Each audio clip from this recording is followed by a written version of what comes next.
I remember when I was a kid back in Russia, I used to live in a small town and it was mid 90s.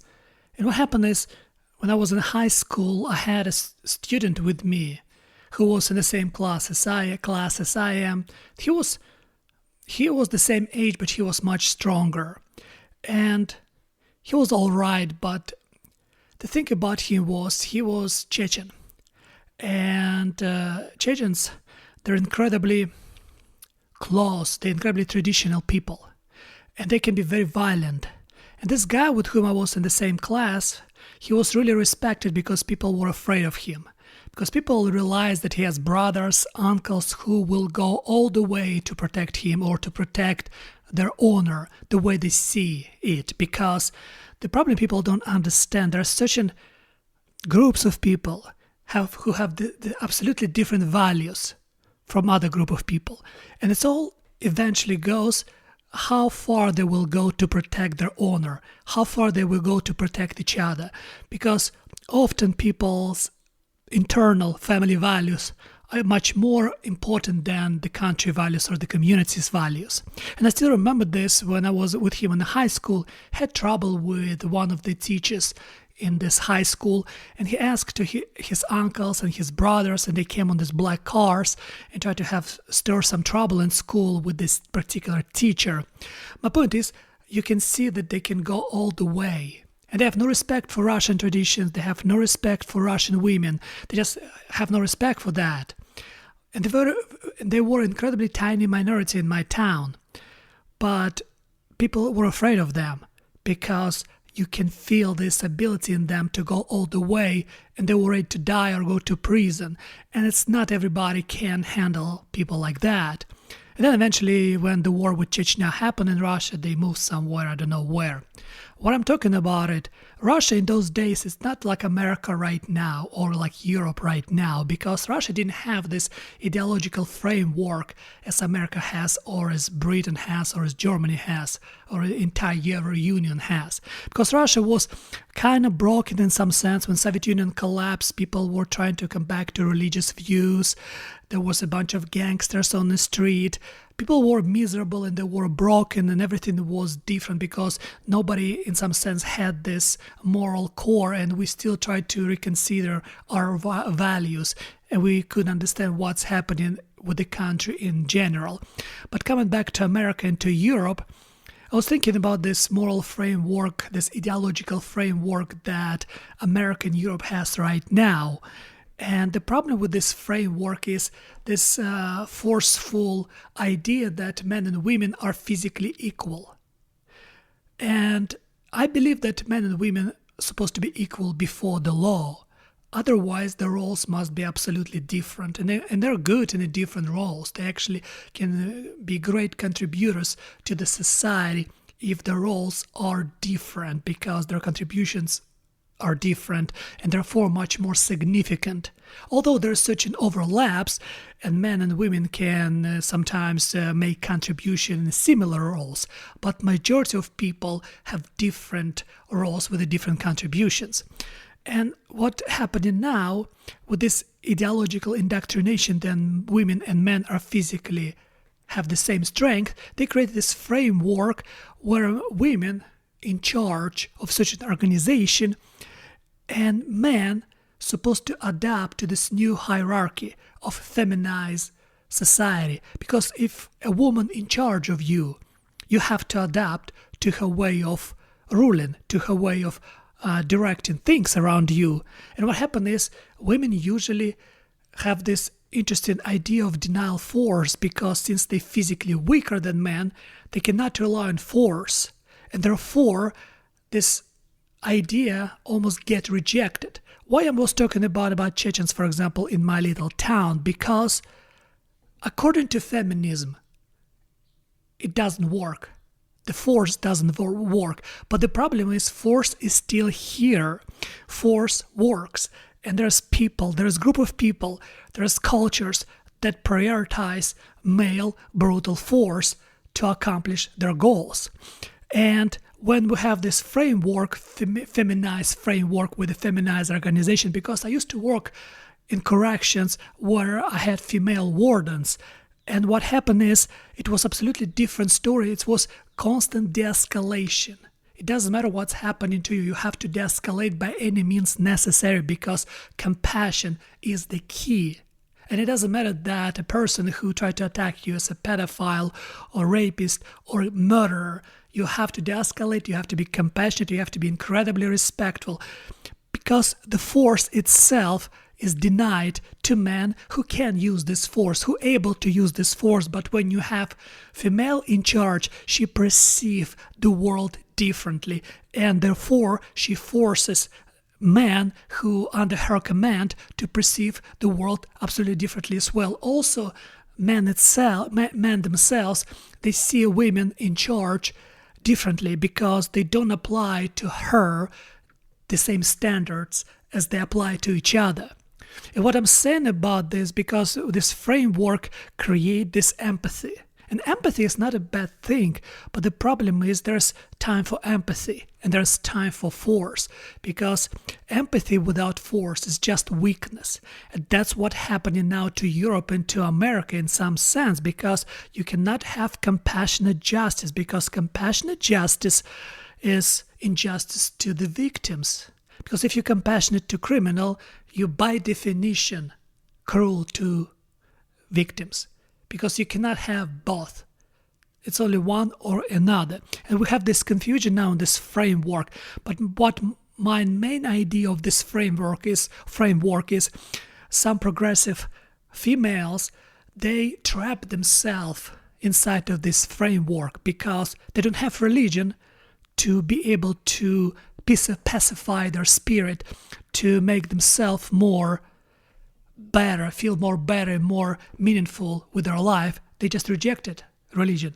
Also, they don't have male force on their side because most of them don't have husbands. And the problem with this, they assume that force is bad by definition. Seems like people don't want to accept that there's force and there's force.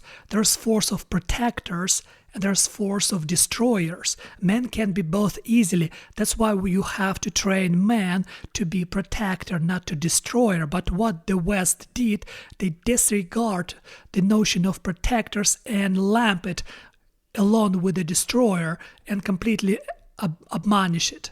And what happened now, people come from other cultures with a different force, because their force contain their cultural differences, their different values, and also they protect themselves and their traditions. And therefore, traditions of the West and culture of the West, by definition, they're enemy, because they want to impose their own traditions on this country. They want to impose their own values on this country. And what happened, some feminist progressive became victim of their own this ideological framework, because they trap, as I already said, they have no religion to pacify their spirit, and they have no male to enforce of protection upon them, because they already denied because of toxic masculinity. They don't want strong males. They want the males who agree with them, who try to comply with their ideological ideas that have no place in reality. And what happened is they got trapped in this framework. And what happened is if a crime committed against them, they get confused because literally they cannot defend themselves, nor physically, nor mentally, nor cognitively. Because if their abuser, for example, is immigrant of color who came from Islamic nation, they cannot even tell that because it goes against their framework. What happened is, first they got assaulted by this criminal, right? Just common criminal. But his identity is his protection.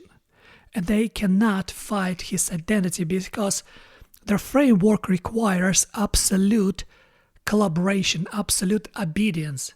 And what happened is, inside this framework, there's no masculine force.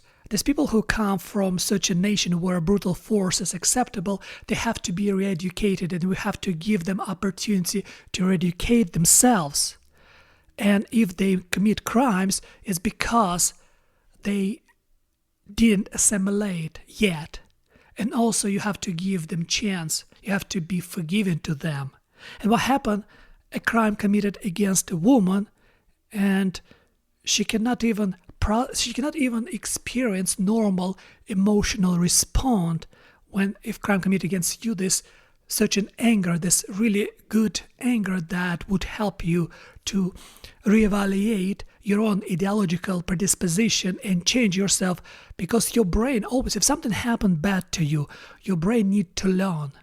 Your brain need to categorize. Your brain need to discriminate. Your brain need to create certain bias, because it would prevent you in the future and would protect you in the future, prevent you in the future to find yourself in the same situation, and prevent you in the future, save you, in other words, in the future. But they cannot do this in this ideological framework, because it requires complete obedience, and you cannot just assume that you were actually assaulted, because crime is not a crime and criminal is not a criminal, and maybe you are the one who's responsible for that because you're a part of white supremacy and colonization. This talking points. That's how words are dangerous, and that's why women get victimized multiple times, because they cannot give proper response, and also there's nobody to protect them. And what is ideology is so corrosive, because it reminds me ideology of Soviet Union. It's kind of the same, because you adopted this framework. You believe people are good. We can build society together. There's such a class of enemies like white heterosexual men. There are our enemies. Everybody else can be forgiven, can be eradicated, and can have second chance. But the problem with this, reality doesn't comply with your ideology. And when you go against reality, it pushes you back so hard that eventually you've been victimized again and again and again and again. And what happened is, since there's a lot of people, and it doesn't mean crime would happen to you, but crime happens to other people. And it's easy to forgive crime against other people. It's easy to redistribute somebody else's money. But you have to understand one thing. This thing can happen to you as well, because that's how the world works. And brutal force, it always will be near us. It doesn't matter. Like, I heard a lot of these talking points that from feminist women that we don't need strong men right now, because women has ability to defend themselves by themselves, since the society doesn't require this defense in the first place, because we live in a peaceful society. But now Britain or Germany or France or certain part of the United States bear the difference, because we have people from other countries who don't see the world the same way you do. Yes, the Western men become more civilized. They become more compliant, and they become more acceptable. And it's a normal thing, because they become more cultural. But there's still force outside. And this force is constantly challenge the West. And this force is here to conquer. You cannot negotiate with the force. You cannot talk with the force. Force only understand other force. And there's good force and there's bad force. And good force is the force that help you to preserve your culture, your identity, your religion, your values, your moral core in general, your country, your community. Bad force is the force who try to take everything away from you and conquer you and subjugate you. And we have to understand this. It doesn't matter how far we go. It doesn't matter how civilized we are. In the end, the force is the one that wins. And the one who has bigger force wins. And takes maybe 1 year, 2 years, 10 years, 100 years, it doesn't matter. Humanity always is going through the wars. Humanity always inflict pain upon each other. But I truly believe that the West should get back to this force, good force, the force that protect us, the force that protect our values, our identity is the most important thing, because for some reason we became embarrassed of our own identity. For some reason we developed this notion, if you like your identity, if you like to identify as a part of the West, you somehow is the worst person. And that's incredibly corrosive, because if you hate your own identity, why would you protect yourself? Hence, there's suicidal empathy.